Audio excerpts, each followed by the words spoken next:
اجتماعی مسلط است که در خانواده رسانه ها به ابتکار شخصیت شناخته شده مطبوعاتی افغانستان رسانه دیگری افزوده می شد.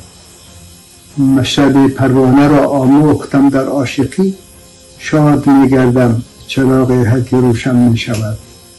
آقای عبدالقدیر میرزایی که ابتکار تأسیس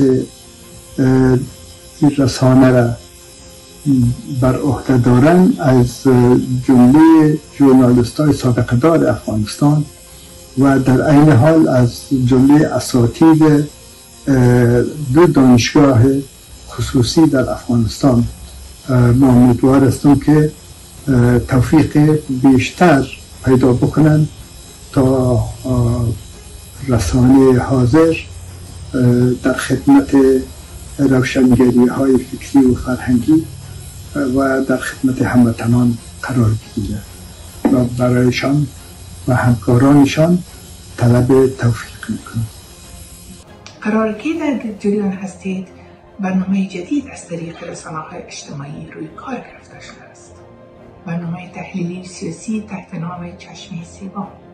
چشمه سوم نگاهی کاملا بی‌طرفانه و رسالتمندانه در برابر رویدادهای سیاسی و اجتماعی کشور، منطقه و جهان و گردانندگی شخصیت شناخته شده و ژورنالیست برزیده کشورم ما محترم عبدالقدیر میرزایی عنقریب آغاز به فعالیت می‌نماید. این اقدام شایسته برای آقای میرزایی و گروه همکارشان تبریک و تهنیت عرض نموده آرزوی موفقیت‌های بیشترشان هستم. امید دارم اولویت کاری برای دفاع از حق زنان رنجیده و مبارز کشور در برابر بی‌عدالتی‌ها در نظر گرفته شود. آنچه محدودیت‌های تحصیل، کار و آزادی که بدبختانه امروز در کشور ما به یک صفحه سیاه تاریخ ما بدل گردیده است. در این زمینه مسئولین برنامه چشم سوم بتوانند برای بیرون رفت از وضعیت ناهنجار زنان شجاع مبارز افغانستان را حمایت و در این راستا گام جدیدتری بردارند. دوستان گرانقدر، مطمئناً بدون ژورنالیستان در یک جامعه موجودیت رسانه‌ها بی‌معناست. اشخاص خبره، توانا و قلم به دست یک سرزمین گنجینه ستارگ معنوی تاریخ آن جامعه شمرده می شود. تاریخ یعنی فرهنگ و هویت ملی یک سرزمینی سربلند و باوقار. روشنگری، روشندلی و همدلی رسالت و وظیفه هر شخص وطن دوست در برابر میهن، مردم و بشریت است. بیان حقایق گذشته و حال یک جامعه دور از هر گونه تبعیض جنسیتی، زبانی، قومی، مذهبی و نژادی دقیقاً وجدان صادق و بیدار می‌طلبد. اگر صداقت و وفاداری نباشد، از شجاعت خبری نیست و بدون شجاعت هیچ کس قادر نیست در برابر بی‌عدالتی‌ها در جامعه مبارزه نماید. برنامه چشم سوم برنامه ملی مربوط همه ما است. اتحاد ما در وحدت ماست، از ماست که بر ماست. تشکر از توجهتان و امید یک افغانستان سربلند و پایدار. زنده باد افغانستان، جاودان باد مردم افغانستان، پر اعتزاز باد بیرق سی رنگ افغانستان، سیاه سرخ سبز. تولد چشم سوم شبکه پیشتاز و شبکه مسلکی که توسط یکی از ژورنالیستان ورزیده توانا و یکی از ژورنالیستان مسلکی کارکشته افغانستان توسط آقای عبدالقدیر میرزایی که در عرصه مطبوعات و رسانه‌های آزاد افغانستان در 20 و چند سال گذشته واقعا نام نیک از خود به جا گذاشتند و من حیث یک استاد ژورنالیسم در عرصه مطبوعات و همچنان در عرصه تدریس مسلک ژورنالیسم برای جوانان افغانستان در دانشگاه‌های مختلف در افغانستان من حیث یک معلم، من حیث یک استاد عرض اندام کردند و تجربه و تخصص به خصوص در ارتباط به گردانندگی، تولید و تحقیق در مسئله ژورنالیسم و مراعات اساسات ژورنالیسم که عبارت از آفاقی بودن، عبارت از مسلکی بودن، بی‌طرف بودن و به حساب متخصص بودن است، اینا واقعا در عرصه مطبوعات افغانستان خوش درخشیدند و امروز ایجاد یک شبکه پیشتاز به نام چشم سوم توسط آقای عبدالقدیر میرزایی واقعا یک نوید نیک است در آشفته بازار امروز مطبوعات افغانستان، که از طریق اینترنت و از طریق یوتیوب و غیره هر کس امروز یک شبکه را ایجاد کرده و همچنان مطبوعات داخل و خارج افغانستان به خاطر فرار و به خاطر خروج ژورنالیستان مسلکی و توانا و کارکشته افغانستان از عرصه مطبوعات متاسفانه و مشکلات عظیم گرفتار شدند و کمتر در مطبوعات امروز بیرون مرزی و درون مرزی افغانستان ما مسئله مسلکی بودن، آفاقی بودن، بی‌طرف بودن ما احساس میکنیم. در همچون یک شرایط، در همچون آشفته بازار، ایجاد یک شبکه مسلکی متعهد پیشتاز و توسط یکی از ژورنالیستان ورزیده یک خبر و نوید نیک است و من ایره خیر مقدم میگم و ایره یک قدمش نیک میدانم و برای آقای میرزایی همکارانشان و به خانواده مطبوعات افغانستان و من به ملت افغانستان تبریک عرض میدارم.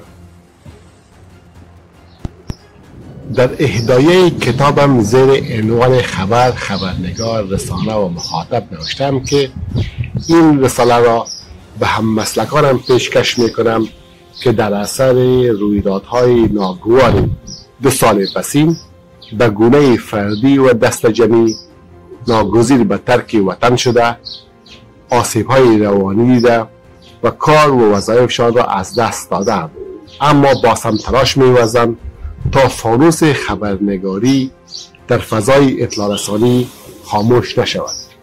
و امروز می‌بینید که یکی از ژورنالیستان پرکار، مجرب، پیشکسوت و خوشنام ما، آقای عبدالقدیر میرزایی، در هزاران کیلومتر دورتر از وطن این فانوس دوباره روشن میسازه و دست به تولید برنامه‌های تلویزیونی میزنه.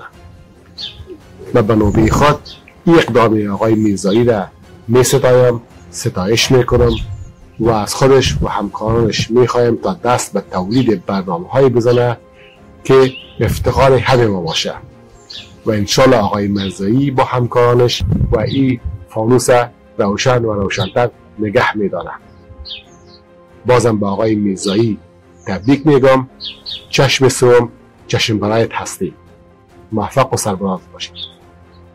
جناب آقای عبدالقدیر میرزایی، خبرنگار موفق و مسلکی کشور که سالها شاهد فعالیت‌های خوبشان در مطبوعات کشور بودیم، من قریب در خارج از کشور و فعالیت‌های خبرنگاری خودشان آغاز کردند که حضورشان دوباره در این راستا خیر مقدم میگیم و آرزومند تمام موفقیت‌های بیشتر برشان هستم. اقدام نیک و قابل توجه جناب عبدالقدیر میرزایی، ژورنالیست شناخته شده کشور را در برای اندازی برنامه‌های جدید سیاسی به فال نیک میگیرم و برشان تبریک میگم و برایشان آرزوی موفقیت میکنم. بنبست سیاسی در افغانستان یکی از معضلات لاینحل بخصوص در تاریخ معاصر افغانستان است. افغانستان همیشه در میدان نظامی منازعه را برده ولی در میدان سیاست به بنبست خورده است و این بنبست یک گری است ناگشوده که امیدوار هستم جناب میرزایی در این برنامه بتانند یک نقشه راه را برای گشودن این گری که مانع توسعه افغانستان، توسعه پایدار افغانستان در عرصه‌های مختلف اجتماعی و انسانی و اقتصادی و فرهنگی و غیره شده، این نقشه را در این بحث ها باز بکنه و این گره را بکشایه و ما در این راه برای ایشان آرزوی موفقیت میکنم. هر دم از این باغ بری میرسد، تازه تر از تازه تری میرسد. میخوام پیشا پیش برای همکار ارجمندم آقای میرزایی گرانقدر موفقیت و بهروزی آرزو بکنم. وقت از اراده و نیت نیک دوست گرانقدرم آقای میرزایی خبر شدم که دریچه تصویری تازه را به نام چشم سوم میخواین بگشایند. خیلی شادمان شدم. شادمان از این که ژورنالیست گرانقدر و فرهیختی ما دوباره قد بلند میکنه بعد از یک توقف چند ساله و میخواید صدای رسای مردم خود شود و حق و عدالت همچنان علم بردارش شود. باور دارم که جناب میرزایی گرامی چشم سوم به یک تریبیون بسیار قدرتمند و با شکوه خردورزی، عدالت طلبی، آگاهی دهی، حقیقت گویی و صلح طلبی مبدل خواهد کرد. امروز همه ما میفهمیم که بیشتر از هر زمان دیگر ما به بازتاب حقایق و توضیح و تشریح روشنگرانه و عادلانه حقایق نیازمند هستیم. امروز ما بیشتر از هر زمان دیگر به بسیج و اتحاد قدرتمندانه تمام مردم و پخش افکار و اندیشه های خردمندانه و سودمند به حال زار وطن و هموطنان عزیز ما نیازمند هستیم و این کار توسط فقط رسانه های دقیق و علمی، رسانه های مسلکی و عادل میتونه صورت بگیره. امیدوار هستم چشم سوم ما را به اهداف نیک ما نزدیکتر بسازد.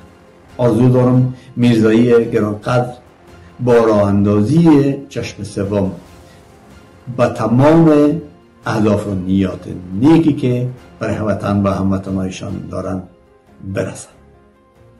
برای میرزایی گرامی موفقیت و بهروزی آرزو دارم. با درود. هموطنان گرامی سلام به شما. چشم سوم، برنامه پژوهشی تحلیلی و خبری و مدیریت ژورنالیست محبوب کشور محترم قادر میرزایی جدیداً در یوتیوب ایجاد شد. گام دیگر است به سوی روشنگری که این موفقیت برشان از صمیم قلب تبریک میگم. کامگار باشید. لیدونکو دوستانو، لومړی تر هر څه زه په دې پیغام کې ګران او قدرمن قادر میرزایی صاحب ته د زړه له کومې مبارکي وایم. هغه په دې وختونو کې د درېیمې سترګې په نام باندې یوه نوې صفحه پرانیستې ده. قادر میرزایی صاحب تاسې پوهېږئ چې هغه یوه ناپېژندل شوې څېره نه ده. هغه تېر 20 کلونه په رسنیو کې کار کړی دی، په پوهنتونونو کې درس ورکړی دی، زده کوونکي روزلي دي او د ژورنالیزم او د فرهنګ په برخه کې نه ستړي کېدونکی کار کړی دی. په دې اساس باندې زه د هغه کار ته د امید او د هیلو په سترګه باندې ګورم. زه پوهېږم چې هغه په دې کار کې ډېر موفق وي او موفق دی، ځکه چې پوره کاري تجربه لري او زموږ جامعه، زموږ ټولنه، زموږ وطن همدا اوس له هرې خوا نه د روښنایي کار ته ډېر ضرورت لري او قادر میرزایی صاحب په دې کې پوره لاس لري. زه هغه ته مبارکي وایم. سلام. چشم سوم روزانه است برای مطبوعات بیرون مرزی افغانستان. آقای میرزایی کسی است که در تلویزیون آریانا یک ژورنالیست متعهد و رسالتمند بوده. امیدوار هستم تلویزیون چشم سوم بخیر به نشرات خود آغاز بکنه و ما شما به زودی شاهد نشرات سالمش در عرصه های خبر، فرهنگ، هنر و سایر ژانرهای مطبوعاتی باشیم. السلام علیکم و رحمت الله و برکاته. درود بر همه میهنان، بیننده های بزرگوار دوست داشتنی. از نخستین برنامه های تحلیلی و گزارشات و خبری با چهره مرد متین و کاوشگر و سختکوش از راه تلویزیون ها در افغانستان از دور آشنا شده بودم و اکنون بیشتر از 3 ماه می شود که در شهر فریمونت شمال کالیفرنیا با جناب استاد فرهیخته و کارکشته زیرک ژرفنگر راست اندیش مرزایی گرانند از نزدیک آشنا شدم. بعد از دیدار صمیمی دریافتم که جنابشان من حیث یک ژورنالیست ورزیده و آگاه از جریان‌های نخستین روزهای اعاده دوباره دموکراسی تا به سرنگونی با فرار ناجوان مردانه اشرف غنی احمدزی در افغانستان حاضر و ناظر بودند. با ایشان درباره راه اندازی یک رسانه صحبت نمودم. دریافتم که ایشان این اندیشه را در سر دارند. بالاخره مژده دادند، برنامه تلویزیونی چشم سوم را سررشته نمودند که در چند هفته آینده انشالله آغاز خواهد شد. این پیروزیشان را شاد باش گفته و از خداوند برایشان توفیق مزید در این گام خجسته آرزو دارم و از شما بیننده های بزرگوار و فرهیخته نیز خواهش میکنم که این برنامه را